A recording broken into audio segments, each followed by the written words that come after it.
Welcome to everyone who's here. We'll get started in a moment. We're just waiting for a few more people to arrive onto our webinar on our Regional Fireworks Roundtable. Thank you to everyone who's joined. My name is Michelle Milam, and I will be your host for today. And while we're waiting, please make sure that you are able to take a look at the Q&A feature if you have questions. We'll talk about that a little bit later, but thank you for everyone who is waiting patiently. Paul Graves is in.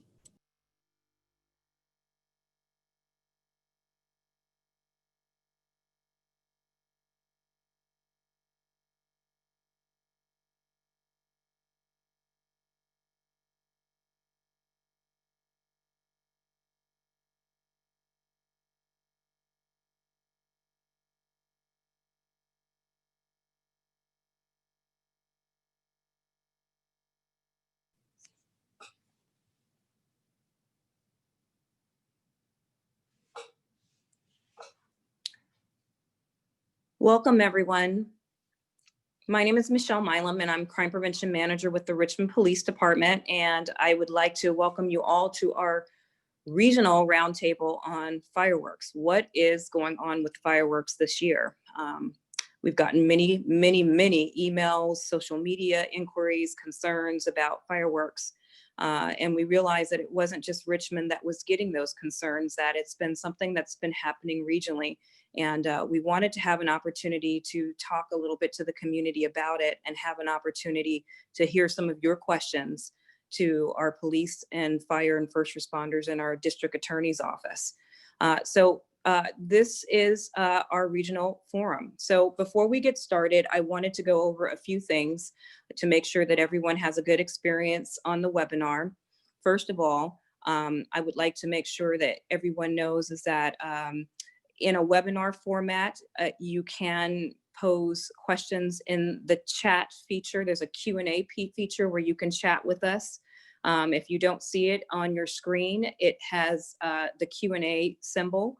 We also have some monitors that are assigned in the Q&A to be able to help answer some of the questions that you have. Just be aware that this is a very popular webinar. We have over 350 people who have signed up for the webinar.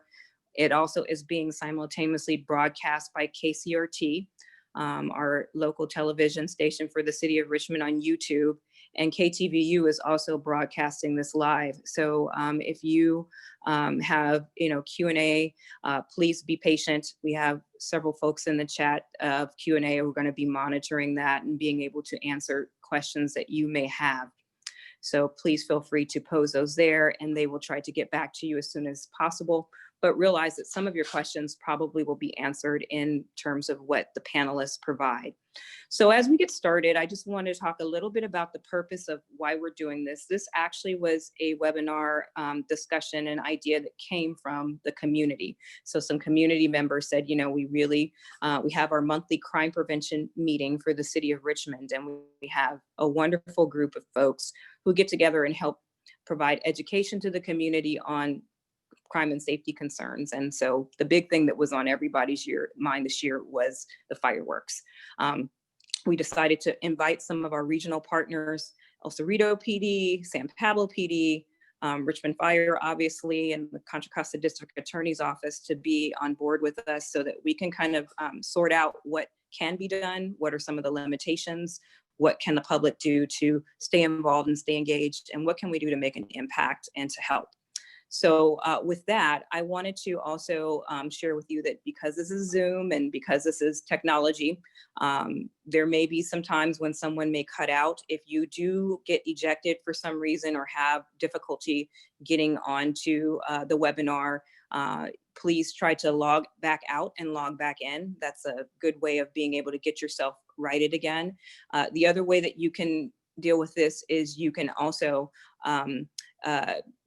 check us out on YouTube. It's being broadcast on KCRT on YouTube. So that's a way that you can actually check out the broadcast live. we won't be able to answer questions there in the Q&A feature, but it will be a way for you to be able to see what the panelists have provided. And then finally, just wanted to make sure that people know that we got over 150 questions that were posed by the public, by you, about fireworks, which is great. And some of those questions actually kind of fall into similar buckets. So hopefully you'll get your question answered if you pose the question. But just be mindful that we weren't able to obviously read all of those questions on the air, but we took a sampling of those questions that was representative of some of the concerns that we felt were coming from the community, so that everyone would be able to have an opportunity to look at that and to respond. So I appreciate that. And with that, I'm going to ask my illustrious panel to please turn their cameras on. You can leave yourself muted. And I'm just going to briefly introduce who's on the panel today so that you're aware of who is going to be addressing you today. We have a regional panel today, which includes Chief French of the Richmond Police Department and Captain Waye of the Richmond Police Department, Lieutenant Ray of the San Pablo Police Department, Captain De La Campa of the El Cerrito Police Department, and we also have Chief Shepard from the Richmond Police Department and Fire Marshal Govan. In addition, we have the Contra Costa District Attorney's Office. It's represented by DDA Paul Graves. So we have a good panel. We're going to start off with a couple of opening remarks and presentations by each of the agencies, and then we're going to get to questions. So with that, I am going to turn it over to Chief French to give our opening remarks. Good evening, everyone, and thank you for joining us today. I want to start by acknowledging and recognizing the obvious. We've had a significant increase in fireworks this year compared to years past. We've been challenged by fireworks for many years now, but this year, as you all know, has been a lot different.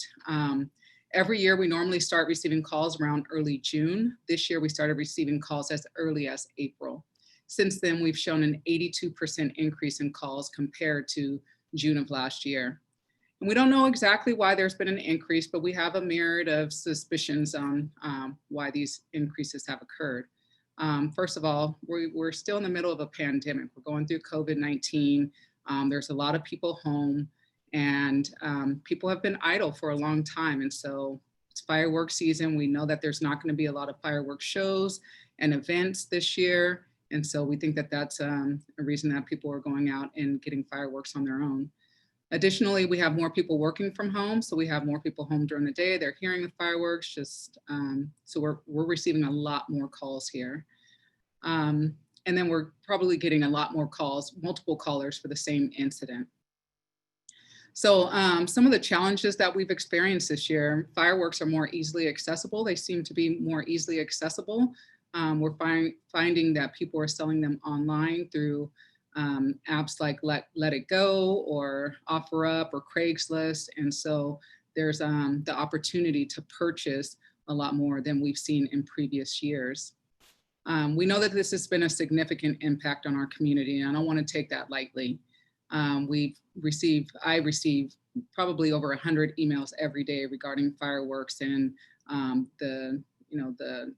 the harm it's doing to pets and to people with PTSD and to the elderly, and just people's own overall peace of mind. So I get that, and we are taking that seriously. I'm also impacted. I live here in the city, and I hear it.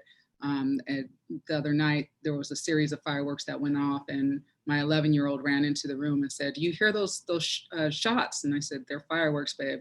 Calm down." So we hear it, and they're also in my neighborhood here in the city.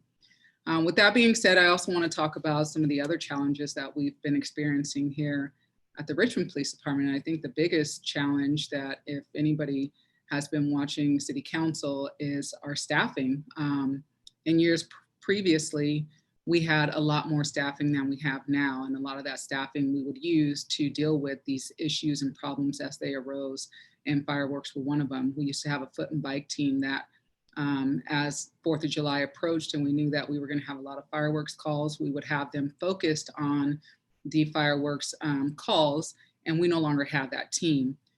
We used to have the ability to pull different officers off of different teams and just focus. And this year we really don't. We went from having 196 officers down to now having 150 and really only having about 135 working cops right now. So that's a significant decrease in officers. So at any given time, we have 9 beat officers here to patrol the entire city.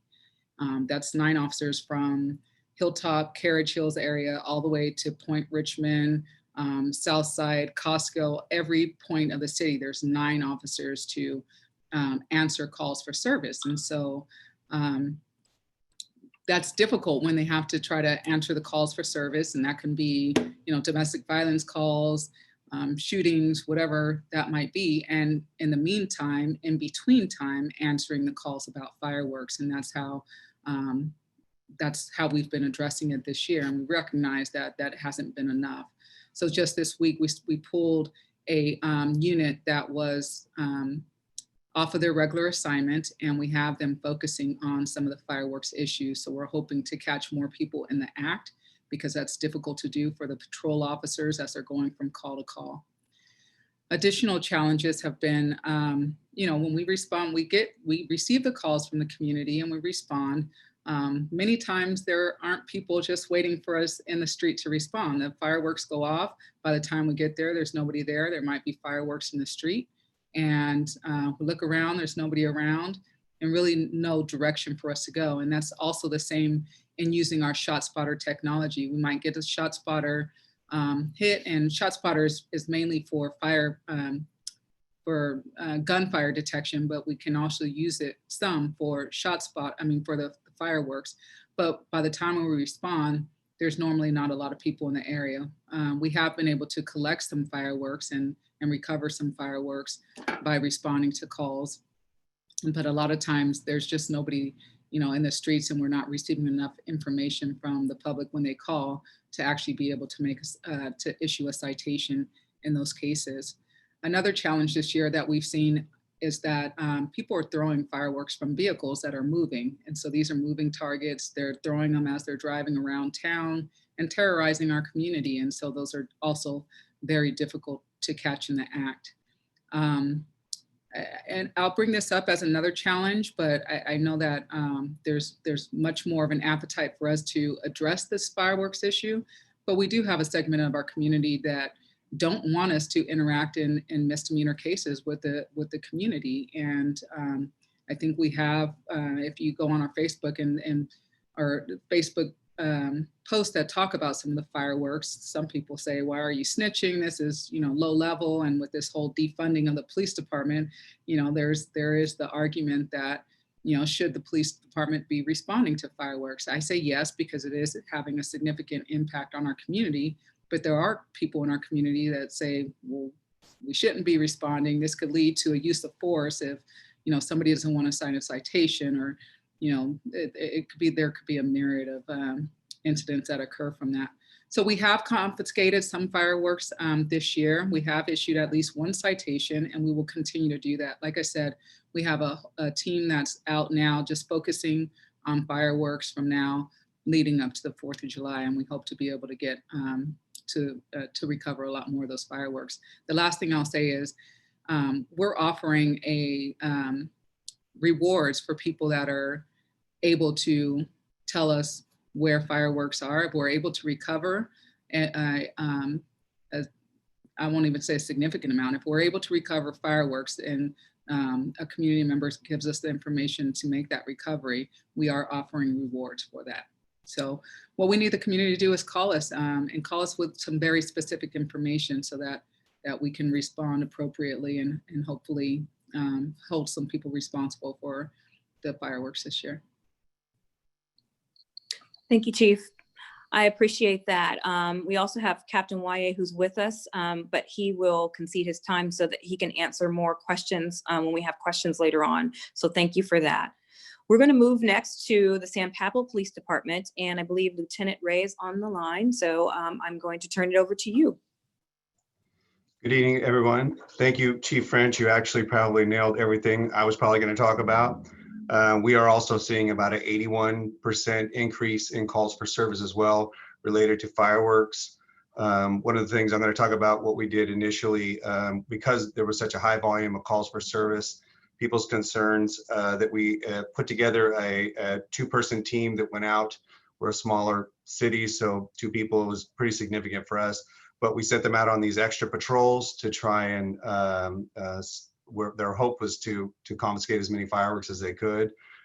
We then also included our street enforcement team. So then we had 4 officers out there just for fireworks suppression.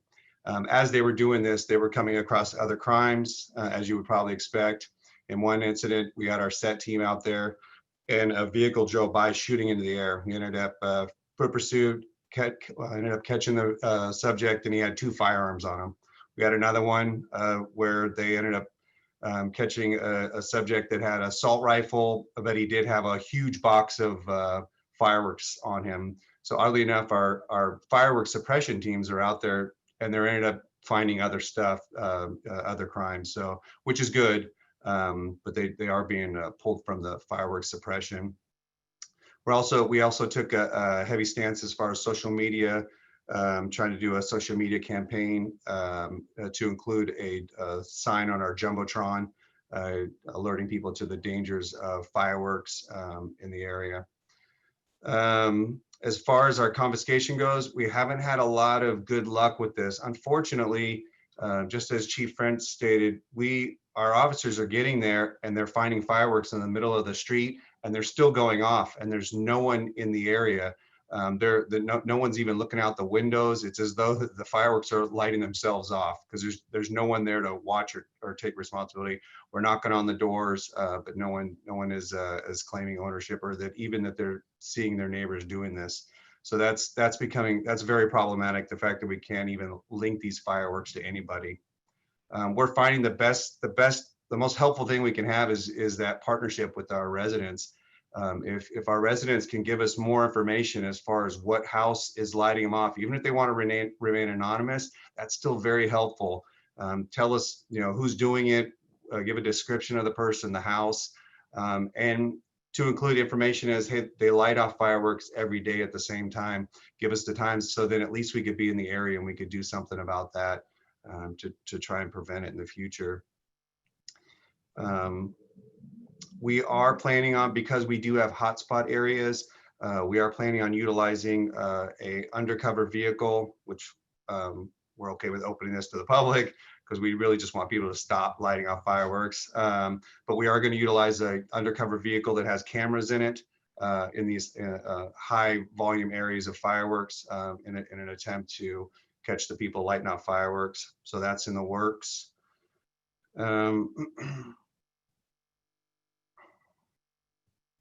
And as far, I saw a question, I'm not sure if people talked about the shot spotter. Our shot spotter can discern between shots fired from firearms as well as fireworks.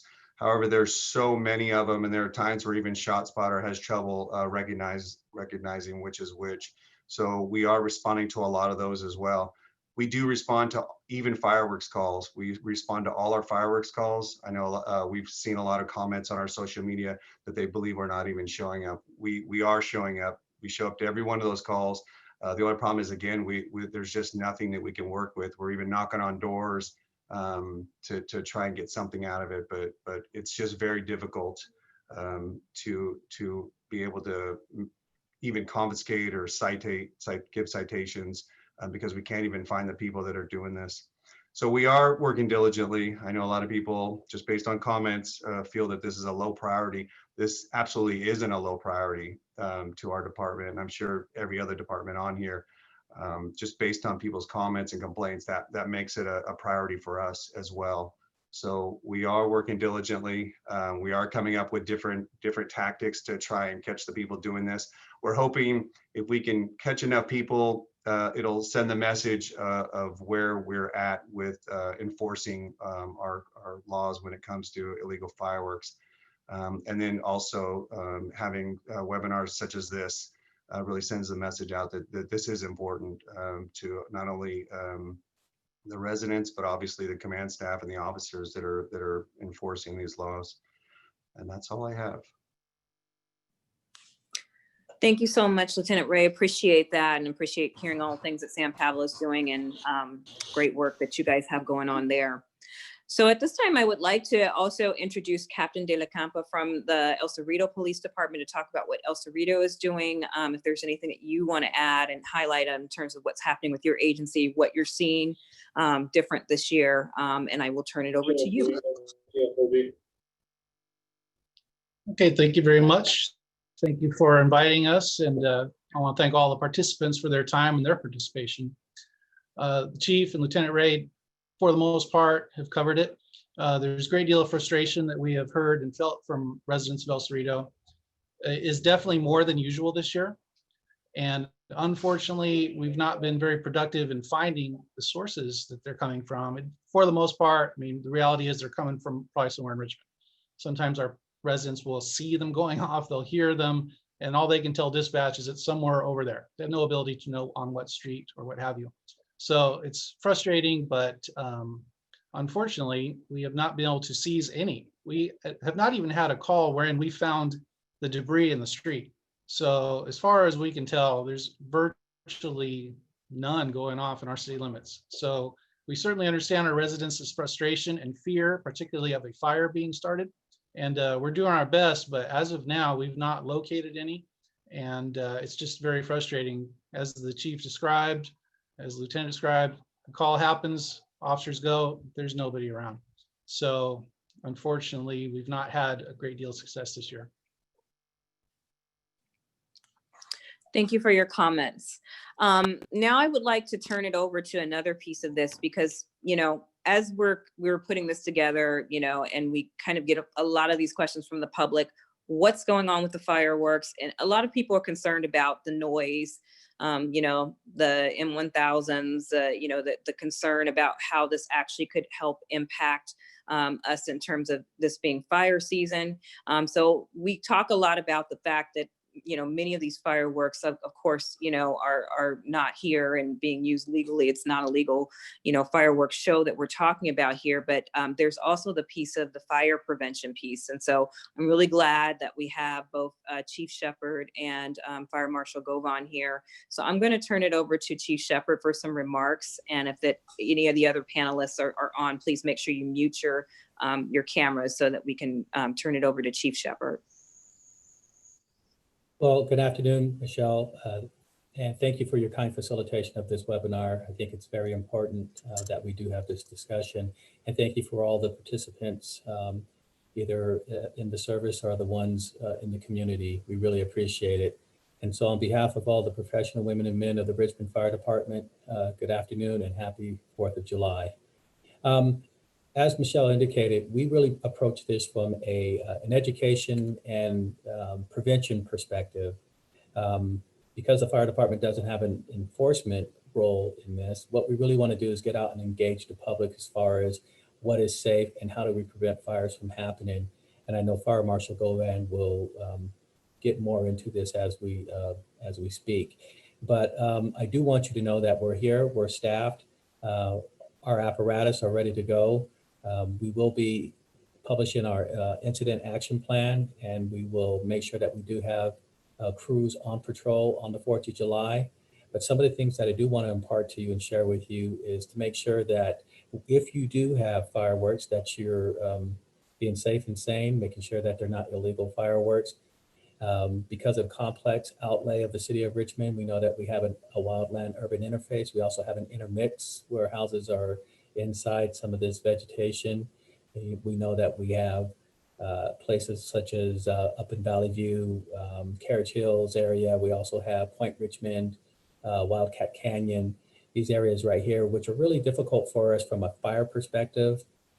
We know that it can get away. So we want people to make sure that if they're going to be using fireworks, again, that they're safe and sane, that you're watering down your lawn, because your neighbor might not be using safe and sane fireworks. Make sure that you water down your roof as well.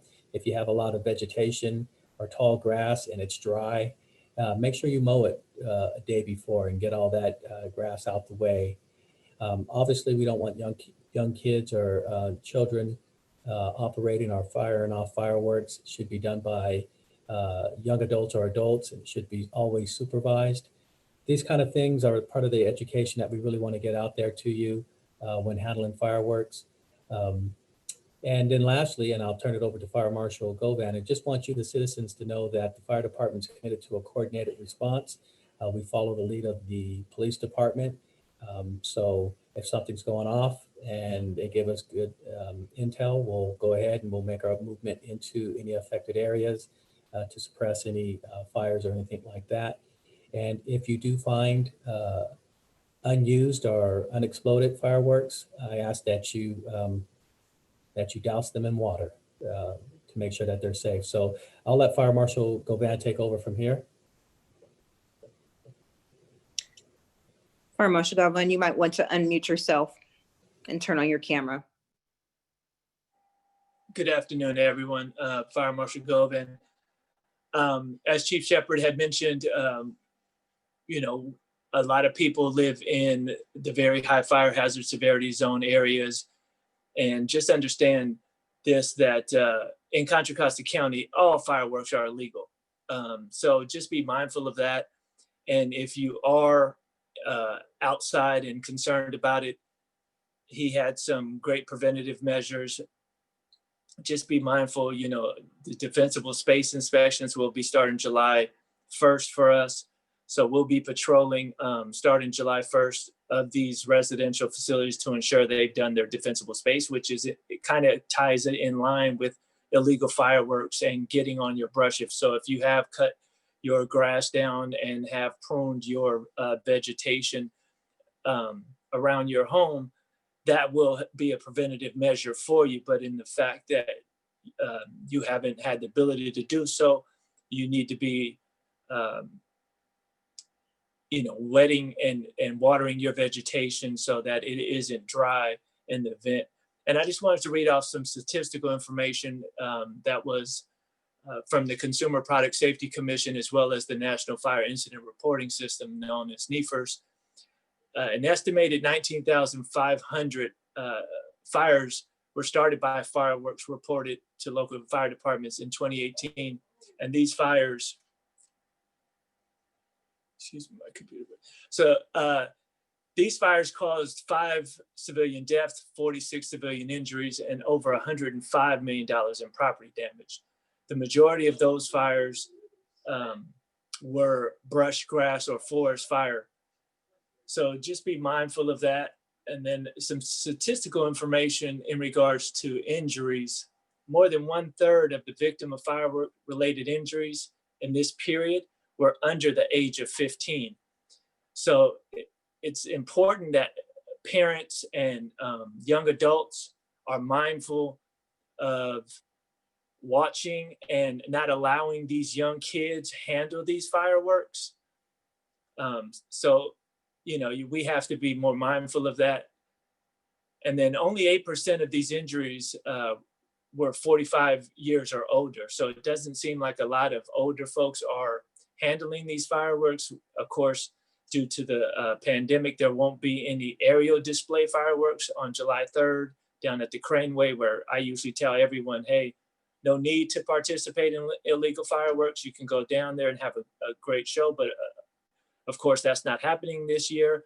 And, you know, this is just an off year where, you know, maybe you can watch something on, you know, YouTube or other places that are having fireworks.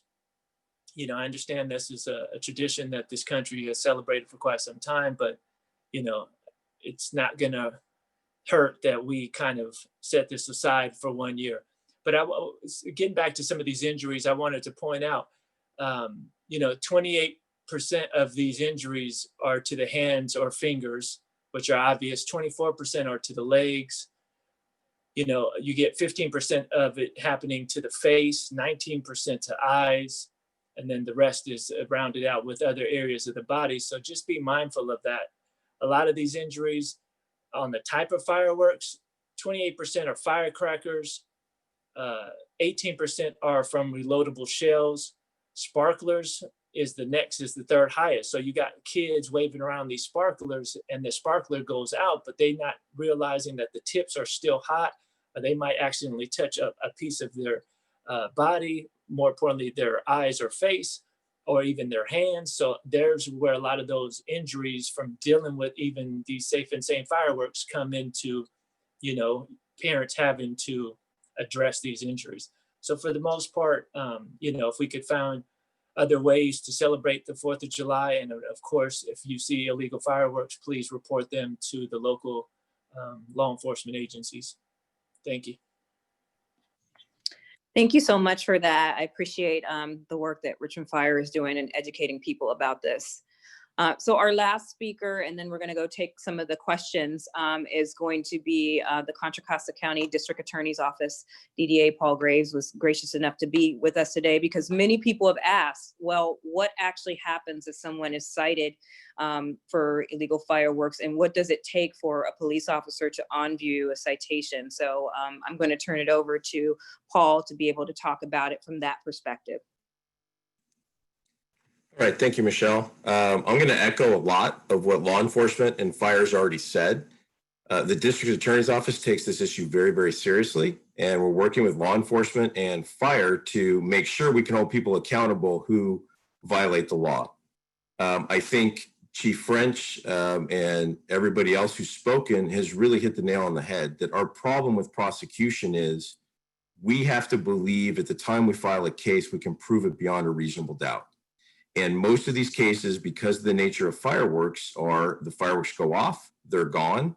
And if nobody's there when the police get there, we don't know who actually committed the crime. There's nobody to cite. My call to the community would be to be proactive. Videotape if you can, document if you can, share your ring photos or your ring video with law enforcement if you have it, so that they have tools to identify who these perpetrators are. And to be honest, I know there was a question about what is the punishment for somebody who possesses illegal fireworks. It's a misdemeanor in California. If you have over 100 pounds of illegal fireworks, it becomes a felony. Obviously, we would love to get to the distributors, but a lot of people we see are the families that go to your local fireworks stand and they buy fireworks and they assume that they're legal because they were sold at Contra Costa County at a fireworks stand. I can tell you that nothing could be further from the truth, really. So one of the things I wanted to just get out to the community is the test that I use when it comes to people asking me what's illegal, what's not. And it's very simple because the criminal law is usually based on common sense. And I actually analogize it to the wearing of a face mask right now during a pandemic. You're not protecting yourself by wearing a face mask, you're protecting others. And the law with dangerous fireworks is pretty simple. If it goes up in the air or if it spins along the ground, it's illegal. And we can get into everything else about, you know, how much gunpowder, whatever, but that is really the way the law is structured.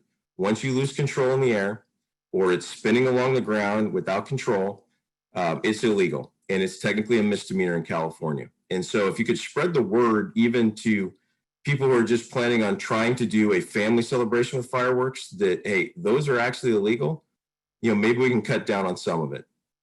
I understand from what I've heard that we're dealing with a lot more than that, commercial grade type fireworks that have been going off in neighborhoods.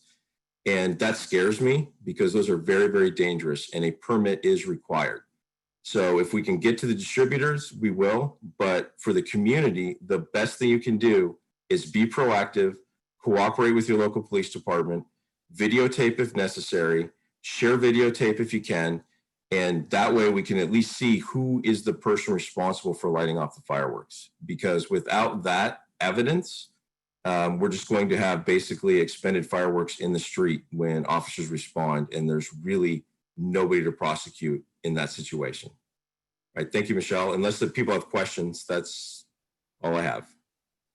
Thanks, Paul. There will be some questions. You can turn your camera off if you'd like. And there are some specific questions to the DA's office later on. So I'm going to read through those because we had hundreds of you all send in your questions ahead of time. And I see that there also are probably about 50 or 60 questions in the Q&A. We have Q&A monitors that are answering those questions. We're trying to get around to everybody there. But right now, we're going to go to some questions that you have because that's what this is about in the time that we have left. So what I'm going to do is I'm going to share the questions. There's some specific to certain agencies. And so if I call upon you, you'll know, which agency that it is. So the first question we have is from Kevin Matthew. And so Kevin asks, well, why isn't ShotSpotter being shared daily with the public? How many citations have been issued? How many pounds of pyro have been seized and confiscated? And what are the complaints looking like for the past 5 years? So this question actually is directed towards Richmond. So either Captain YA or Chief French, you can respond. How you doing, Kevin? Well, while we don't normally share the ShotSpotter data, what I can tell you is our recent hotspots for fireworks have been around the 5th and Chancellor area, 20th and Chancellor area, Pullman Point Apartments, and the Hartnett Apartments. In the past, what we've done is we use the ShotSpotter data to have more patrols on the 4th of July, but because of our staffing levels this year, we're not able to use our detectives. So we're being a little more strategic about it. We're gonna have less officers out there, but we'll be patrolling those hotspots. Thank you. And that's a question that a lot of people ask about, trying to get data. So if you've been in Richmond, you know that we did share some of that ShotSpotter data. Is not being shared every day. But if the public feels like that's helpful, that's some of the things that we can work on to help raise attention. The next question that we have is from Cassandra, I think it's Capelos. And this is also for Richmond. And what she's saying is we would call every night and we hear the fireworks, but we don't know where they're coming from. What should we do? Should we give our address? Should we say how close they are to 580? So we hear this going back and forth. You just heard DDA Graves talk a little bit about what it actually takes to, meet to the level of a citation. So what should the public be doing at this point, Captain YA, if they hear fireworks, but they don't necessarily see anything? So I would never, ever say this up until now, but normally whenever you're suspicious about crime, we always encourage you to call the police department. But because we get so many calls for fireworks calls, we're asking during this season to only call if you have actual intelligence, meaning if you see somebody actually lighting fireworks, you can provide a description, a direction of flight, or anything like that. But just hearing fireworks is really just going to inundate our 911 system. But if you do call, please call our non-emergency phone number. And I think that would probably go the same for the other agencies too. Okay, thank you, Captain YA. Our next question is for the San Pablo Police Department, and this one comes from Latanya Wright. And Latanya says, what is a tactic being used to determine where and who are setting off the illegal fireworks? Are these offenders being hit with fines? In other words, how are you getting the message across that this has to stop and what the repercussions are? Some of this might be repeated, but I would turn this over to San Pablo. So we are utilizing our ShotSpotter to include whatever information we get from our residents. The thing about ShotSpotter is because there are so many fireworks that it is affecting how accurate that is. So we're really relying on our residents to kind of let us know where this is happening, as well as who the involved parties are. And a lot of times, if we could just get people to say what house, that did happen. We had a house, it was a habitual house that was lighting them off, and we were able to make contact with the house and it did stop. So we can't say it enough that the partnership with our residents is just so crucial to making a dent on this and making any kind of change.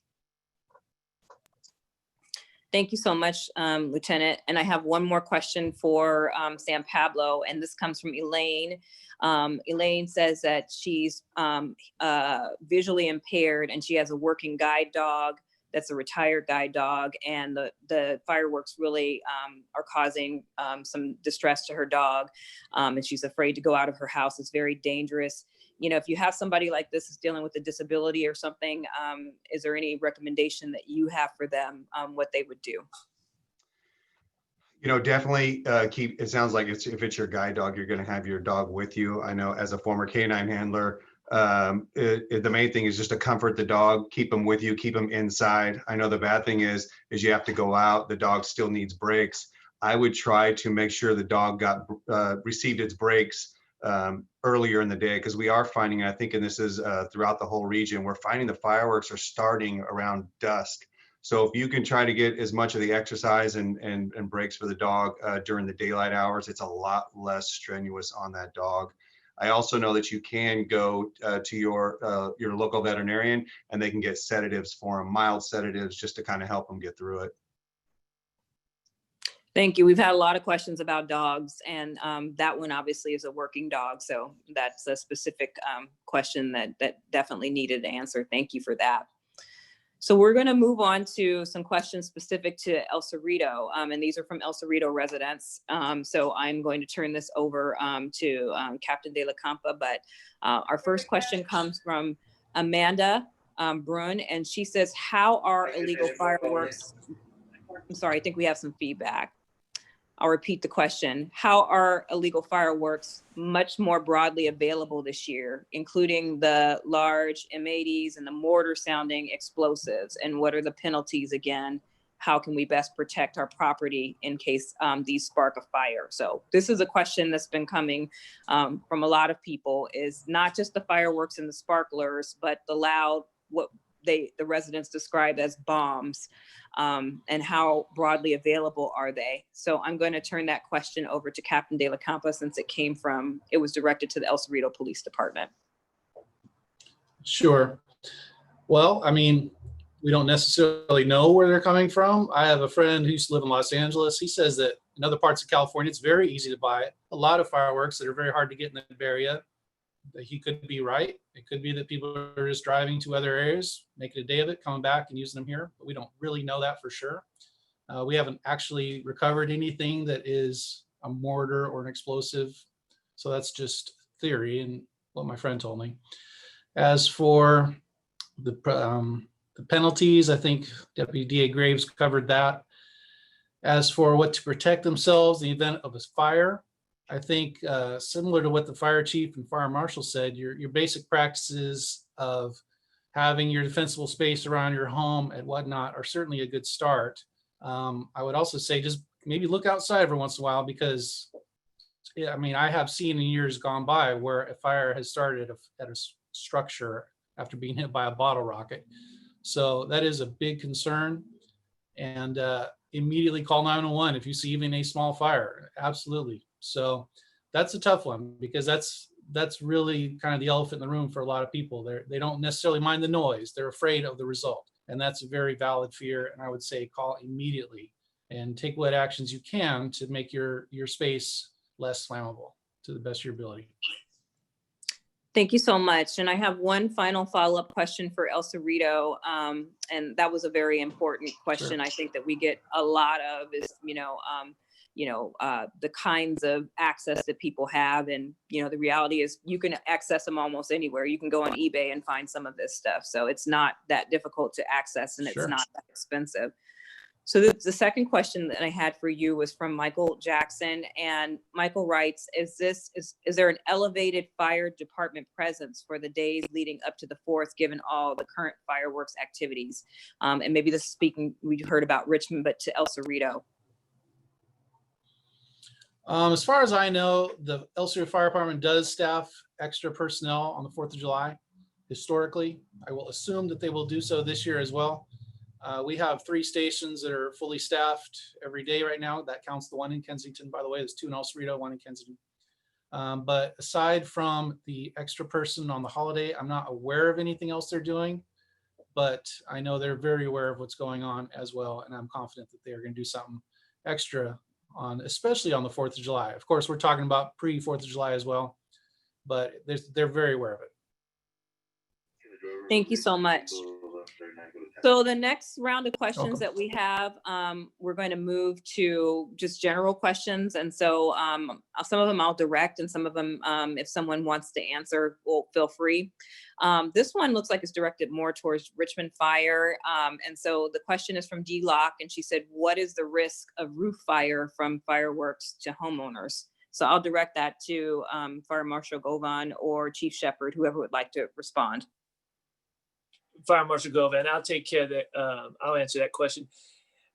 It also, again, defensible space and making sure your roof is free of any dead vegetation from trees or other surrounding, vegetation that you have around your homes or your neighbors' homes, pine needles, things of that all that should be mitigated out of your gutters or off of your homes, because those lightweight fires can easily be started with that lightweight material that's sitting on your roof and around your home. So it's in your advantage to mitigate that prior to July 4th. And I would imagine a few days beforehand, because you'll start hearing or seeing an uptick of those the closer we get to July 4th. So doing those type of things will help resolve some of those concerns of homeowners.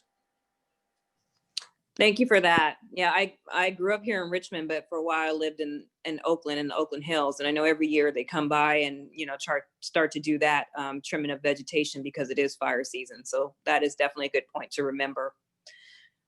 So the next question that I have is really more of a policy question. And so this comes from Madeline Morrow. Can the state of California enact a ban so no one can buy fireworks from other towns like Pacifica? Is there anyone who wants to address that? I'll go ahead and jump in, Michelle, since it sounds legal. It's the state of California can impose any ban they want to, and there's so many bans on actually illegal fireworks as it exists right now. The problem is with enforcement, and that's what we've all been talking about here. I've known, even when I grew up, people would go to Nevada and buy fireworks. And so regardless of what ban there is, as long as people are still purchasing illegal fireworks, they will still be bringing them into your community. And the only way really to stop it is to work with law enforcement and make sure we're identifying where they're coming from and who possesses them and dealing with it that way. So yes, there could always be more bans and more laws, but unless we have the means to enforce it, it's not going to stop the problem. Thank you. That's a question that gets asked a lot. Are there ways for us through our policy to be able to do this? And as we can see that, kind of stemming the flow is a little bit more complex than the actual policy that may be put in place. So a follow-up question to that, and you're welcome to respond, or anyone else who would like to respond, comes from Christopher Brooks. And Christopher writes, since this seems to be a national problem, is there coordination with any federal investigators to understand more about the sources and suppliers of fireworks and cracking down on suppliers? So it's really complementary to the last question. I'll answer Well, that. Oh, okay. Okay, we're going to have the same response. So the Richmond Police Department contacted the Alcohol, Tobacco, and Firearms early during this season, and we're told that it's should be dealt with at the local level. So no, there's not a coordinated federal response. And I'm not sure if Chief has anything more to add. Nope, that's what I was going to talk about. Actually, today we had a county chiefs meeting, and I brought up this issue of fireworks to see how people were addressing it in different agencies around the county, and there was nothing to share other than what we're doing here in Richmond. So it's challenging for everybody, but it's a challenge that we haven't been able to overcome in terms of finding solutions. Thank you for that. And maybe this is a jumping off point where we know we have some of our federal partners listening, or maybe there could be some more coordination at that level. Going to the next question, it comes from Leah Carroll, and it's a general question about fireworks. How are people getting such easy access to what seems to be very powerful fireworks? We talked a little bit about this, but talking about it again, not just talking about the sparklers, not just talking about something that looks pretty, but really, the higher level of those things that are designed like the M1000s, just to hear the noise and how deafening that noise can be. So anybody want to answer that, you're free to. Well, I grew up in San Pablo, and I know that since I was a kid, there's been a black market for fireworks pretty much my whole life, and it still exists now. We receive information at the police department of caches of fireworks that are being held by people to be resold. My father-in-law lives in Nevada, so I know how easily it is just to drive down the street and buy them. So I would think that most of our fireworks are probably coming out of state versus being imported from overseas. I'll add that I think there's just more access online. I mean, we have all these different apps that I talked about earlier, Let It Go, all these apps that you don't have to put your name. It's kind of anonymous. You meet somebody. And so those are more difficult for us to kind of go after. We can try to do some undercover stings, which we have in the past, and we'll continue to do that. But it's very elusive and difficult to get somebody to commit to selling us some fireworks because people can identify the place. Thank you. So we have another question, and it comes from Sharon. And Sharon writes that, we obviously need to be able to stop these fireworks. Her main question is there any way to stop the sale? How do you stop it from coming into California? Can you stop it from coming into California? And she also read that because we're not having any formal fireworks events because of the pandemic, that, less people, more people are interested in doing kind of backyard events as a way of entertainment. So I don't know if anybody would like to answer that, but is there any way that, or any methods that people have seen that's been effective to prevent, the sales and where fireworks are coming from and being brought into the state?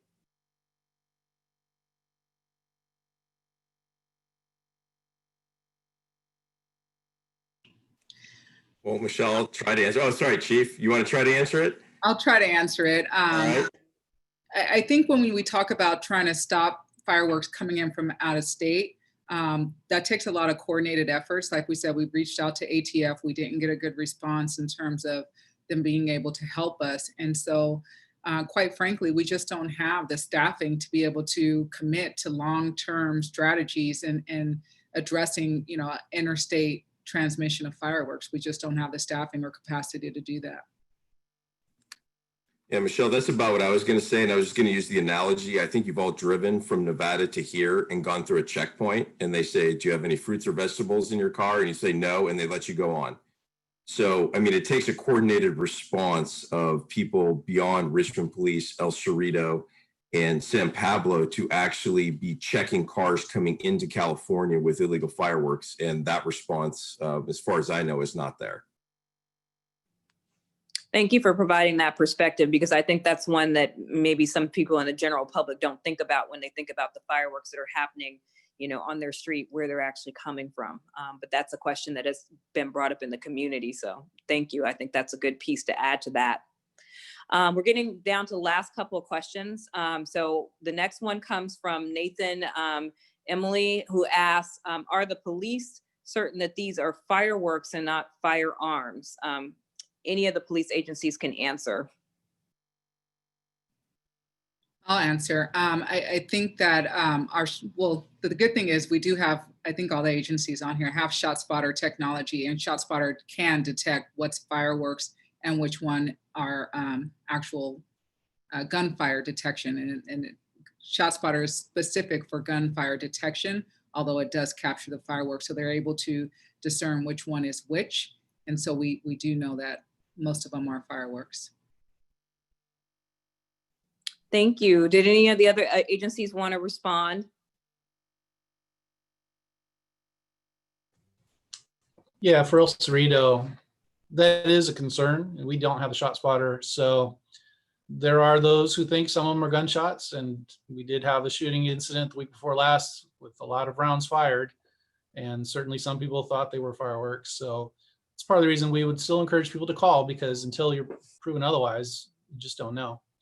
But we believe they're mostly fireworks. Also in San Pablo, we'll actually listen to the recording. So the recording goes to our officers, to their department issued phones, and then we can listen to it. And there are times where it may come out as a firework, and then we'll listen to it, and that sounds like gunfire, or vice versa. So we are constantly listening to the recordings to make sure we're making accurate estimations of whether it's gunfire or fireworks. Thank you. That's a great question.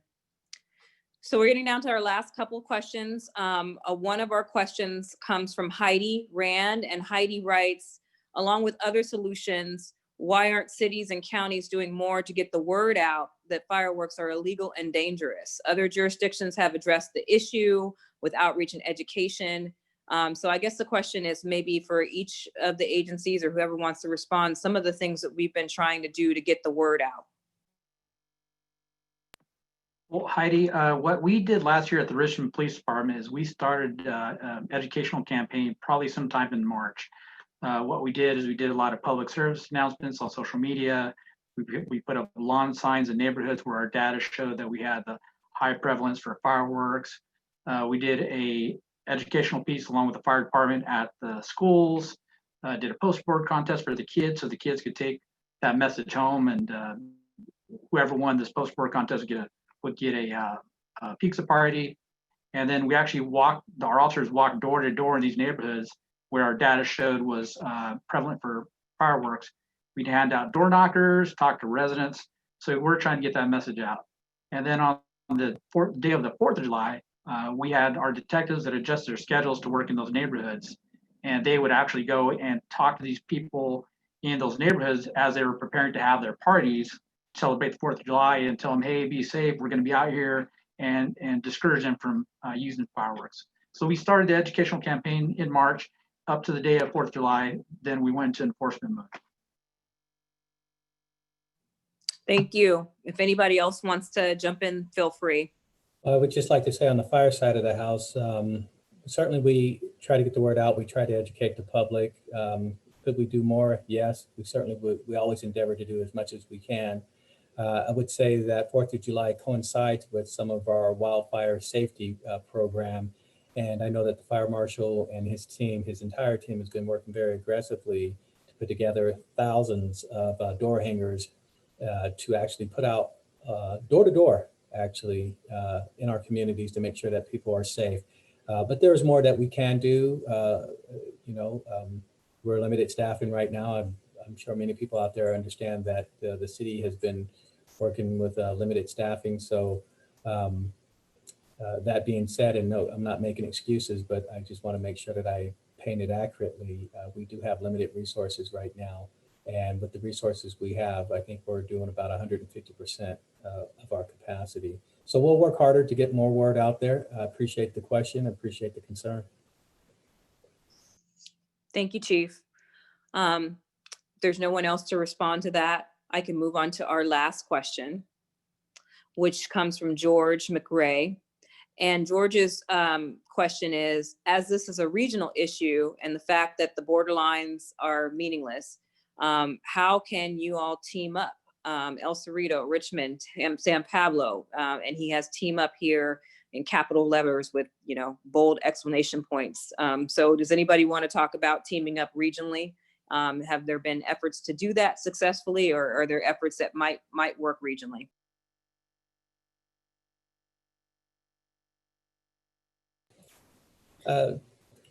Chief, I'll let you go. Well, we have teamed with, I think this webinar is showing that we're teaming with at least our neighboring agency with El Cerrito and San Pablo. And we have done so for different cases, different incidents when we've had robberies. Our crime prevention team, they partner on a monthly basis where they're sharing information. And so we'll continue to do that. And we will continue to work together with our neighboring agencies to address this issue. Absolutely. And I just want to say that the Richmond Fire Department, we partner very well with El Cerrito, Con Fire, and any other agency in the area to respond to mitigate, and to abate. We're really working with not only those external agencies, but also our internal partners too, code enforcement, obviously the police department, and whomever else wants to work with us to make sure that we do have a safe 4th of July, and not only that, every day after. So good question, but yeah, we are absolutely partnering with anyone who will partner with us. Thank you. Anybody else want to talk about collaboration? I would just say from El Cerrito, for El Cerrito, we're very, very happy to work with our neighbors on any issues that come up, and we do quite regularly. This meeting, obviously it's a good example, but we're happy to do so. Since this one is tough because, particularly for us, we're unable to determine where they're usually coming from, but we'd be happy to work with our neighbors like we do on many other things with great regularity. Thanks.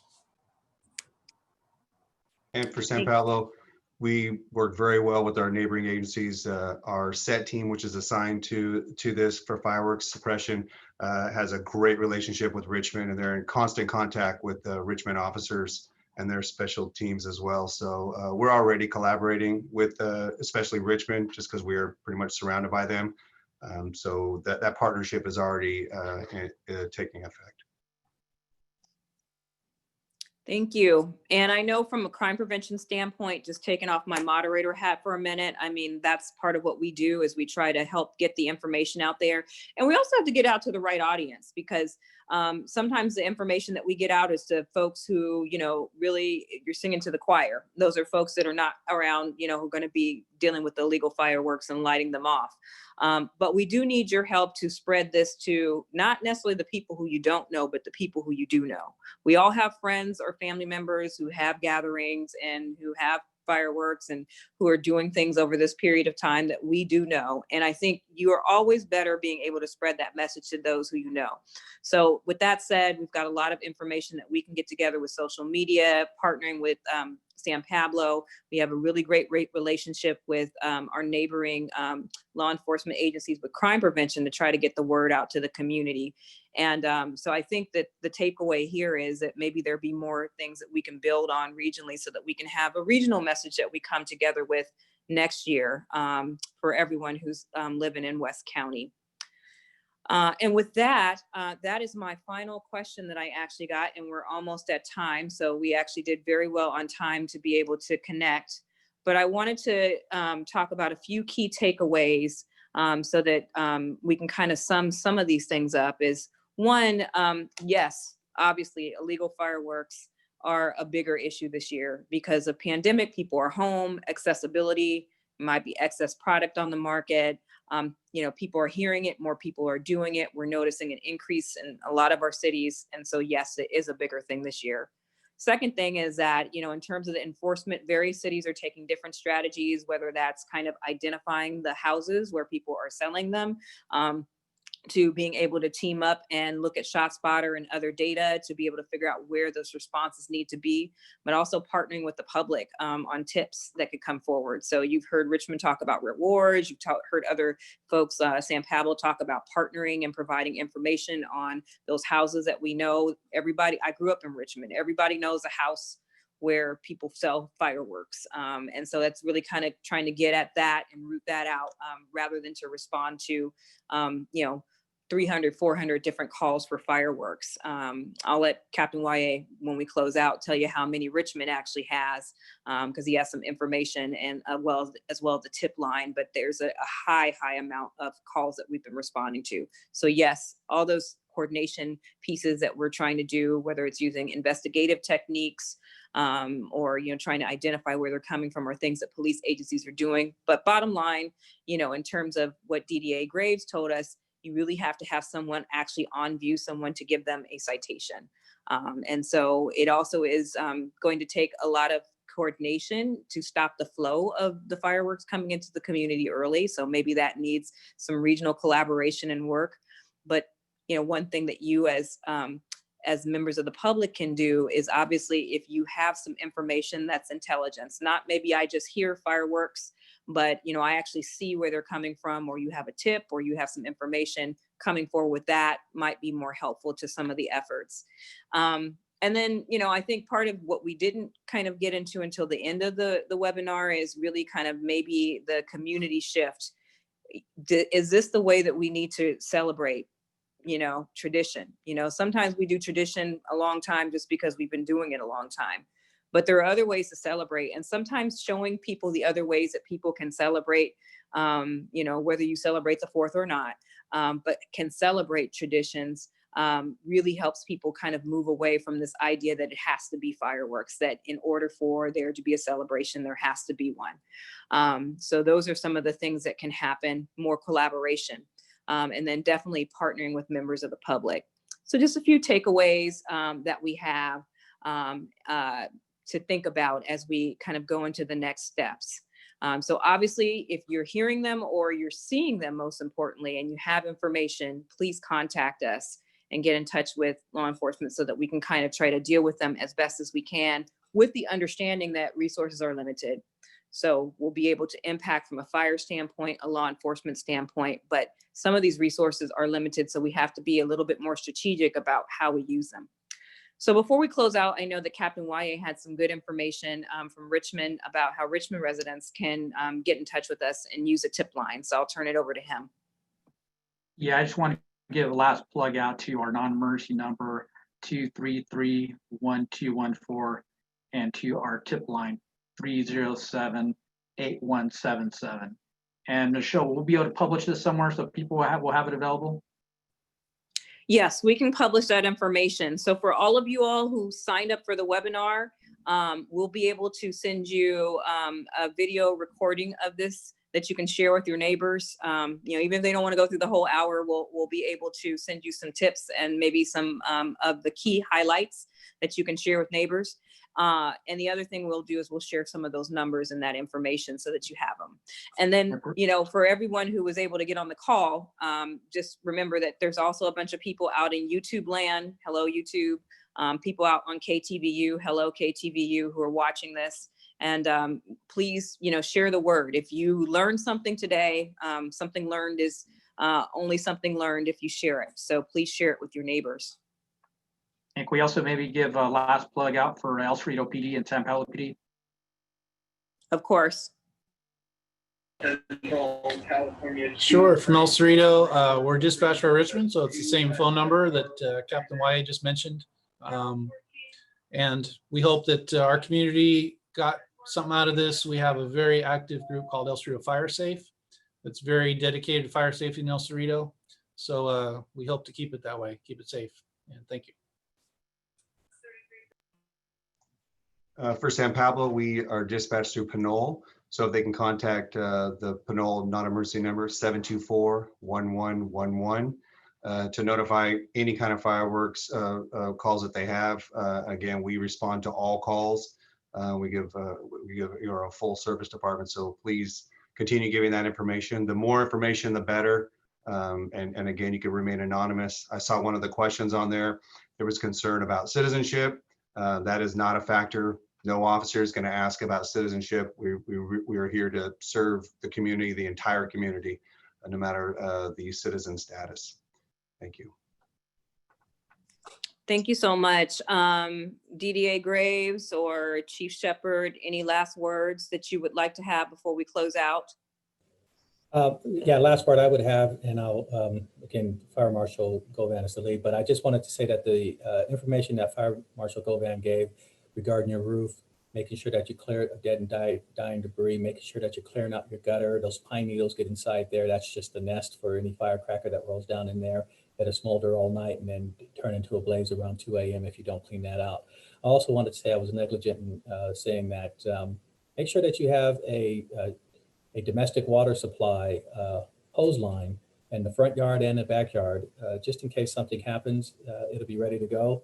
Obviously dial 911 first, but if you can put a little bit of water on something, please do that. Thank you. And last but not least, Paul Graves. Well, I just would echo everybody else's. I mean, the DA's position is we would love to help cooperate and prosecute, but our ability to do that is limited by the evidence that we get. And so the more community involvement we get with tips or houses or distributors or people actually doing it, we can step in and actually do some prosecution and try to help send the message and stop the problem. But I think the biggest message from today that I received is that we just need an entire community to help out law enforcement and the prosecutors and fire department. So that's what I would say. Well, thank you to all of our panelists. We really appreciate it. But most importantly, thank you to everybody who joined in. And we hope that this was helpful to you. If it is, again, we'll be sharing this, rebroadcasting this, coming together as a community. Fireworks have always been around. Yes, they're different this year. But I think community, you have an important role to share with people, is that there are better ways to celebrate, and sharing that with your friends and neighbors who will listen, and passing the information that you learned on, and being able to partner in any way that you can. And we're looking forward to doing that with you. And so with that, we're going to close out the webinar. Thank you for everyone who joined. I'm Michelle Milam, Crime Prevention Manager for the City of Richmond.